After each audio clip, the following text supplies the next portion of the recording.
একটা ব্যাটারি চালিত auto rickshaw চালকের আর্তনাদ। বেশ লম্বা ভিডিও, প্রায় 2-2.5 মিনিট। আমি আপনাদেরকে খণ্ড খণ্ড করে ঢাকা ট্রিবিউন কর্তৃপক্ষের কাছ থেকে ক্ষমা চেয়ে আমি একটু দেখাচ্ছি, কারণ ওটা না দেখালে আপনারা আসলে ঠিক বুঝবেন না যে কেন আমি একটু বিচলিত বোধ করছি। আপনারা প্রথমে দেখুন যে ভিডিওটাতে দেখানো হচ্ছে যে যখন তার অটো রিক্সাটাকে ভাঙার জন্য নেওয়া হচ্ছে অথবা বিবেচনা করা হচ্ছে, তখন সেই রিক্সা চালকের কি আর্তনাদ।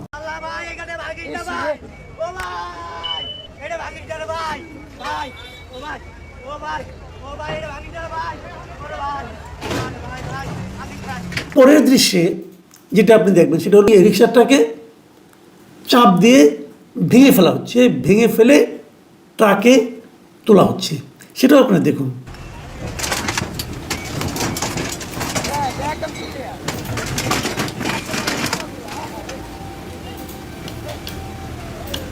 এরপরের দৃশ্যটা আপনি দেখুন, রিক্সাটা যখন তার চোখের সামনে, তার প্রিয় রিক্সাটা, তার এতদিনের সঞ্চিত অর্থের যে রিক্সাটা, সেই রিক্সাটাকে যখন নাকি ভেঙে ঘুরিয়ে ট্রাকে তুলে ফেলা হলো, হতবিহ্বল সেই রিক্সা চালকের প্রথম প্রশ্ন, ভাই এটা কী হলো? তো এখন আমি কিভাবে আমার সংসার চালাবো? এই প্রশ্নটা সে কাকে করলো এবং তার কী জবাব সে পেল, সেই দৃশ্যটা আপনাদের টাচ করবে আমার মনে হয়, সেটাও আপনারা দেখুন।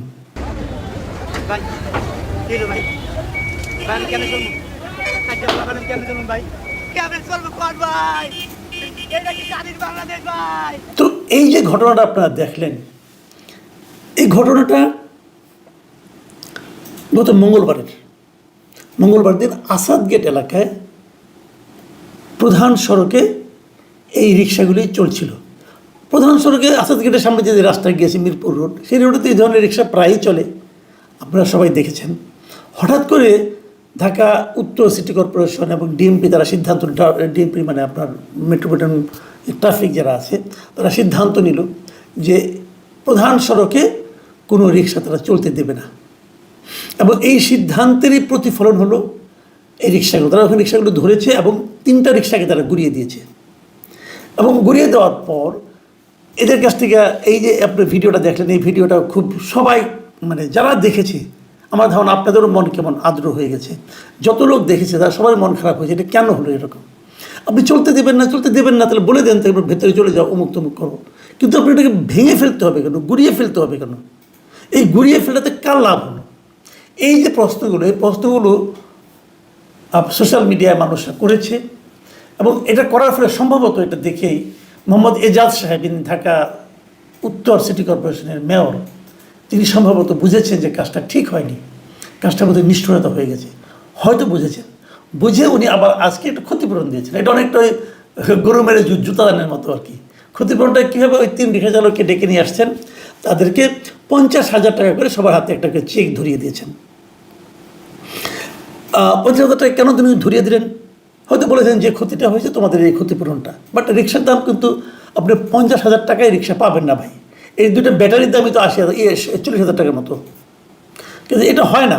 যখন তবু একদমই না পাওয়ার চোখে কিছু তো পেয়েছেন ওনারা, এটুকু পেয়েছেন। এবং তারপরে আশ্বাসও দিয়েছেন যে ওনাদেরকে একটা চাকরির ব্যবস্থা উনি করবেন, এবং চাকরি দেওয়ার জন্য উনি ওনার অধস্তন একজনকে বলেও দিয়েছেন। এই হলো মূল ঘটনাটা। এই ক্ষতিপূরণের কাজটা উনি করেছেন বুধবার দিন বিকেলে। এখন এই বিষয়গুলো নিয়ে আমি টুকটাক কিছু কথা বলতে চাই আপনাদেরকে। প্রথমত কাজ হলো যে এই যে এভাবে রিক্সা আপনি ঘুরিয়ে দিলেন, এই রিক্সাটা আপনি ঘুরিয়ে দিলেন কোন এখতিয়ারে? সিটি কর্পোরেশনকে পারে সিটি কর্পোরেশন কি পারে? অবৈধ রিক্সাকে, অবৈধ যানকে চলতে দিতে নাও পারে। সেটাই হয়, তাহলে আমার প্রশ্ন, ঢাকা শহরে যে রিক্সাগুলি চলাচল করে, কি ব্যাটারি ছাড়া, এর মধ্যে বৈধ কোনটা? আপনি আজকে দেখেন, আজকে আপনি একটু খেয়াল করে দেখেন তো, আপনার চোখে এমন একটা রিক্সা পাবেন যে রিক্সাটাকে ঢাকা সিটি কর্পোরেশনের রেজিস্ট্রেশন আছে? মোহাম্মদ এজাজ সাহেবকে আমি প্রশ্ন করতে চাই, আপনি কি ভাই বলতে পারবেন ঢাকা উত্তর সিটি কর্পোরেশনে কতগুলি রিক্সা চলাচল করে? আপনার কাছে কোনো তালিকা আছে? আপনি বলতে পারবেন ভাই? পারবেন না। আপনি আজকে তো দায়িত্ব নিয়েছেন কম হয়নি, কীভাবে দায়িত্ব নিয়েছেন? কার সুপারিশে কেমনে করে কোন যোগ্যতা নিয়েছেন এগুলি নিয়ে অনেক আলোচনা হয়ে গেছে, এগুলি নিয়ে আর কথা বাড়াতে চাই না। কিন্তু প্রশ্নটা হলো, আপনি দায়িত্ব নেওয়ার পর এখন পর্যন্ত রিক্সা একটা তালিকা করতে পেরেছেন? রিক্সাগুলি যদি আপনার রেজিস্ট্রেশন থাকতো, এখান থেকে তো সরকারের একটা রাজস্ব আয় হতো, সেই আয়টার ব্যবস্থা করতে পেরেছেন? আপনি যদি ব্যাটারি চালিত রিক্সাগুলিকে অবৈধ বলেন, তাহলে অন্য রিক্সাগুলিকে আপনি বৈধ বলবেন কেমন কিনা? আমার বিবেচনায় যে রিক্সাটার রেজিস্ট্রেশন নাই সেটাই অবৈধ। তো ঢাকা শহরে চলাচলকারী সব রিক্সাই অবৈধ। কোনো রিক্সা আমি দেখি না অন্ততপক্ষে সিটি কর্পোরেশনের নিয়ন্ত্রণ আছে। তাহলে সবগুলো আপনি তাহলে এই বুলডোজারতে ভেঙে দেন, পারছেন ভাঙতে? হঠাৎ করে আচমকা আপনি দেখাতে গেছেন ক্ষমতা, যে আপনি একটা দায়িত্ব পেয়েছেন, বিরাট একটা দায়িত্ব। 3 রিক্সাওয়ালা রিক্সাকে আপনি বুলডোজার দিয়ে ভেঙে দিলেন, একটা বিশাল অর্জন আপনার। মানে এর চেয়ে মানে এজাজ সাহেবের মেজাজ আসলে বোঝা দেয়, মানে তুগলুকি মেজাজ ওনার। কখন কি করতেছেন না করতেছেন এগুলি হয় কেন জানেন? এখনো করে যদি জবাবদিহিতা না থাকে তখন এগুলি হয়। ওনার তো কোনো জবাবদিহিতা নাই। একজন লোক যদি ইলেকটেড মেয়র হতো, সে কিন্তু জনগণের কাছে একজন জবাবদিহি করতো। উনি কার কাছে জবাবদিহি করেন? কার কাছে? ওনার কোনো জবাবদিহিতা নাই। উনি কী যোগ্য? এখানে যদি একজন সরকারি কর্মকর্তাকেও প্রশাসক বানানো হতো, যেমনটা নাকি ঢাকার দক্ষিণে হয়েছে, তারও কিন্তু একটা জবাবদিহিতার জায়গা আছে। এদের সাহেব কোনো জবাবদিহিতা, উনি স্বাধীন।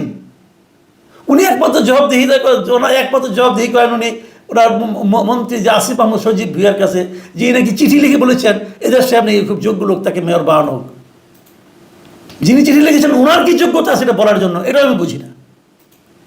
একটা তুগলকি কাণ্ড। আমার ইচ্ছা হলো উনি ভালো লোক, ওনাকে আমি মেয়রের মতো একটা প্রশাসকের মতো একটা সিটি কর্পোরেশনের প্রশাসক বানাই দিলাম, হয়ে গেল।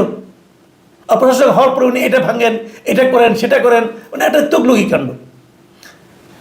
আমি এদের সাহেবকে বলবো, ভাই কাজ করতে চান করেন, রিক্সাগুলিকে তালিকা করেন না, দেখি কেমন পারেন, রেজিস্ট্রেশন করেন, সবগুলি রিক্সাকে রেজিস্ট্রেশনের আওতায় নিয়ে আসেন, সরকারের একটু রাজস্ব আয় ঘটান,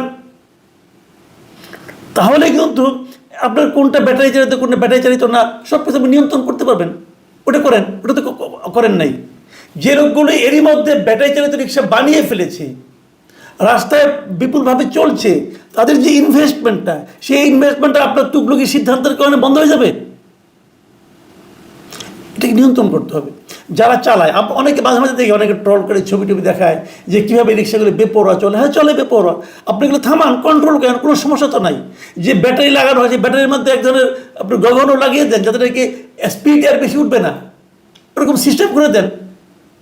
চলছে না? আমাদের পার্শ্ববর্তী দেশে আমি দেখেছি অনেক শহরে কিন্তু এরকম রিক্সা চলছে, জেলা শহরগুলো চলছে, এবং প্রত্যেকটাই কিন্তু রেজিস্ট্রেশন আছে, চালকের লাইসেন্স আছে।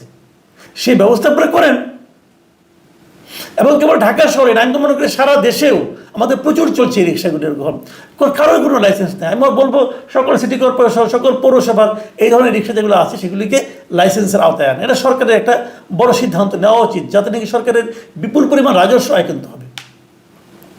এখন আরেকটা কথা বলি, এই যে উনি কাজটা করলেন, ওদেরকে ক্ষতিপূরণ দিলেন, বা এটা কার টাকা দিলেন? আপনার ব্যক্তিগত টাকা নাকি সরকারি টাকা? যদি সরকারি টাকা হয়, সেই টাকা দেওয়া আপনি কোন আইনে দিলেন, কোন খাতের থেকে দিলেন? ভুলটা তো আপনি করেছেন, আপনার ভুলের মাসুল আপনি দিবেন পার্সোনালি, সরকারি টাকা কেন দেবেন? সরকারের যে টাকাটা প্রত্যেকটা পাই পয়সার হিসাব তো আপনাকে দিতে হবে ভাই। আপনি এই টাকার হিসাবটা আমাকে দেন তো একটু, আপনি কীভাবে এই টাকাটা দিলেন? এই ভুলের টাকা তো আপনি দিতে পারেন না। একজন পাবলিক হিসাবে, একজন নাগরিক হিসাবে এই প্রশ্নটা আপনাকে আমি করবো যে এই টাকাটা আপনি কার টাকা দিলেন? এমনিতে আপনি 50,000 টাকা কম দিয়েছেন, মানে এক একজনের 50,000 টাকা হয় না, কমপক্ষে এক একজনকে 80,000 টাকা দেওয়া উচিত ছিল, কিন্তু তারা নিয়েছে এই কারণে তাদের কিছুই পেত না, কিন্তু গরিব মানুষ যা পাইছে তাই ভালো। তারপর আবার চাকরির লোভ দেখিয়েছেন, আর চাকরি যেটা দিবেন সেটাই বা দিবেন কোন আইনে? একজন মেয়রকে ইচ্ছা করলে একজন লোককে চাকরি দিতে পারে? এই রাষ্ট্রের কেউ একজন লোককে বিনা আইনে বিনা নিয়মে চাকরি দিতে পারে না। তাহলে আপনি কোন আইনে কাকে কী চাকরি দিবেন? তো এগুলো কিন্তু বুঝতে হবে। হ্যাঁ, হয়তো বা মাস্টার হলে চাকরি দেবেন, তো মাস্টার হলে চাকরি কি আর চাকরি নাকি? কদিন পরে চাকরি থাকবে না। কাজে এগুলো কিন্তু একটা, আপনি যা কিছুই করেন একে নিয়মের মধ্য থেকে করতে হবে। কিন্তু উনি এগুলো মানেন না কেন? উনি তো নিয়মের মাধ্যমে আসেনি নাই, উনি আসছেন ওনার মতো করে। উনি আসছেন আসিফ আহমদ সজীব ভুইয়া রিকোয়েস্টে, তদবিরে। তো তদবিরে যে লোক আসছে তার তো কোনো সমস্যা নাই, উনি ওনাকে ট্যাক্স দেন, আর তো কারো ট্যাক্স দেওয়া তার দরকার নাই। তো এইগুলি হলো কি, অনিয়ম যখন এভাবে চলতে থাকে তখন সেটা কিন্তু সর্বব্যাপী হয়ে যায়। আমি মনে করি রাষ্ট্রের প্রত্যেকটা ক্ষেত্রে আপনাকে নিয়ম প্রতিষ্ঠা করতে হবে। এই যে সংস্কার টংস্কার বলতেছেন না, এগুলি কিচ্ছুটার ভাই, নিয়মটা প্রতিষ্ঠা করেন। সরকারে করেন, প্রশাসনে করেন, আইন শৃঙ্খলা বাহিনীতে করেন, বিচার বিভাগে করেন, নিয়ম প্রতিষ্ঠা করেন। নিয়ম প্রতিষ্ঠা করলে সবাই ঠিক হয়ে যাবে, তখন আর ব্যক্তির ক্যারিশমা দেখানোর দরকার পড়বে না। আশা করি এই পরামর্শগুলো সরকার ভেবে দেখবেন। আর এজাজ সাহেবকে যে প্রশ্নগুলি করেছি